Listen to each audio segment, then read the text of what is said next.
कहावत है ना कि आज अगर खुद के ऊपर चोट सहोगे तो एक दिन खुद को कामयाब कहोगे। नमस्कार दोस्तों, मैं सोनेलाल यादव आप लोगों का स्वागत करता हूं मेरे चैनल पर। दोस्तों आज मैं फिर आपके लिए लेकर आया हूं एक अनोखी कहानी। इस कहानी की शुरुआत होते एक गांव से। एक गांव में एक भव्य मंदिर बन रहा होता है और उस भव्य मंदिर में एक मूर्ति की जरूरत होता है और उसमें मूर्ति बनाने के लिए एक गांव के मूर्तिकार को बुलाया जाता है और गांव के मूर्तिकार को बुलाकर कहा जाता है कि भाई ये भव्य मंदिर में एक अच्छा सा मूर्ति बनाकर रख दो। मूर्तिकार बोलता है कि बहुत अच्छी बात है, मेरा काम भी वही है, जरूर क्यों नहीं, मैं कल ही जाकर इसके लिए मूर्ति बनाना शुरू कर दूंगा। मूर्तिकार उस मंदिर में मूर्ति बनाने के लिए पत्थर ढूंढने के लिए जंगल की ओर निकल जाते। जाते जाते जंगल के आधे जंगल में जाते तो उसे एक पत्थर दिखाई देता है। मूर्तिकार जैसे ही छेनी और हथौड़ी लेकर पत्थर पर वार करता है तो पत्थर से आवाज आता है कि भाई रुको, ये तुम क्या कर रहे हो, मुझे दर्द हो रहा है, मुझे छोड़ दो, मैं जैसा हूँ वैसा ही ठीक हूँ। मूर्तिकार कहता है ठीक है, जैसी आपकी इच्छा। उस पत्थर को वहीं पर छोड़ के चल देते भीतर जंगल के। जाते जाते बीच जंगल में मूर्तिकार को फिर से एक बड़ा सा पत्थर दिखाई देता है और मूर्तिकार उस पत्थर के पास जाकर जैसे छेनी हथौड़ी लेके वार करना सोचता है तो उस पत्थर से आवाज आते है रुको भाई। मूर्तिकार बोलते हैं हाँ बोलो।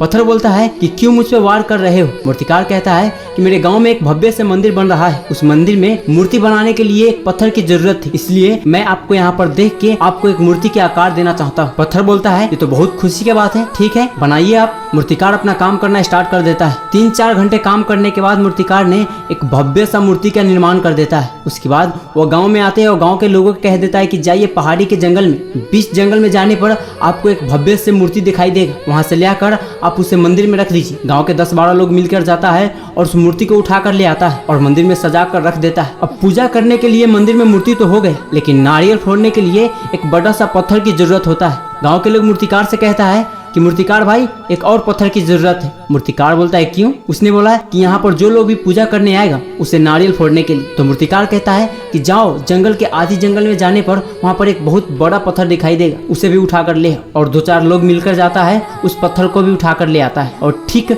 मूर्ति के सामने रख देता है। अब जो लोग भी पूजा करने आता है, पूजा करने के बाद में उस पत्थर पर अपना नारियल फोड़ता है। उस पत्थर को बहुत गुस्सा आता है और गुस्से में कहता है सामने वाले मूर्ति को, वाह तेरा क्या जिंदगी है, तुझे सब लोग पूजता है और एक मेरा जिंदगी है कि सब आता है और बजाकर चला जाता है। सामने से मूर्ति मुस्कुराते कहा अरे भाई उस दिन अगर उस मूर्तिकार का छेनी और हथौड़ी का मार सह लिया होता तो आज तुझे भी लोग नारियल फोड़ने के बजाय पूजा करते। दोस्तों ये कहानी से हमें ये सीख मिलता है कि अगर आप भी जिंदगी में सफल होना चाहते हैं तो उस पत्थर की तरह चोट सहना पड़ेगा, खुद को तपाना पड़ेगा, हर मुश्किलों से खुद को लड़ना सिखाना पड़ेगा। आपकी जिंदगी में चाहे जितनी भी मुश्किलें हैं, इन सारे मुश्किलों को सामना करना पड़ेगा।